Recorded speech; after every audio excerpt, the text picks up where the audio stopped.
তোমার চেয়ে যে ভালো আছে ওর দিকে তাকায়ও না, তোমার চেয়ে যে খারাপ অবস্থানে আছে ওর দিকে তাকাও। অনেকে নিজের অবস্থান নিয়ে সুখী না, এরকম আছে না নাই?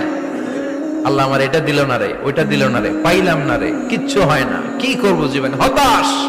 আসলে আছে কিন্তু অনেক, কিন্তু শুকরিয়া নাই, ডাকাত, ঠিক কিনা? নিজের অবস্থান নিয়ে সুখী না, কিন্তু অনেক লোক আছে তারা আপনার অবস্থানে পৌঁছতে চায়। তাদের দিকে তাকিয়ে দেখেন, আপনি যে অবস্থানে আছেন এই অবস্থানে পৌঁছাটা অনেকের কাছে স্বপ্ন। তারা প্রতিনিয়ত সংগ্রাম আর স্ট্রাগল করে যাচ্ছে আপনার অবস্থানে পৌঁছতে, আর আপনি এটা নিয়ে সন্তুষ্ট না। শেখ সাদির নাম শুনেছেন? বালাগাল উলা কাশাফাদ দুজা, এই কবিতাটা রচয়িতা ইরানের বিখ্যাত এক কবি।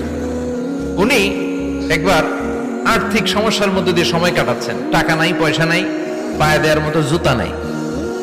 উনি খুব দুঃখ পেলেন, হায় রে, আমি ইরানের এত বড় কবি, আমার পায়ে দেওয়ার মতো জুতা নাই। দুঃখ ভরা মন নিয়ে রাস্তায় হাঁটতে বেরোলেন। হাঁটতে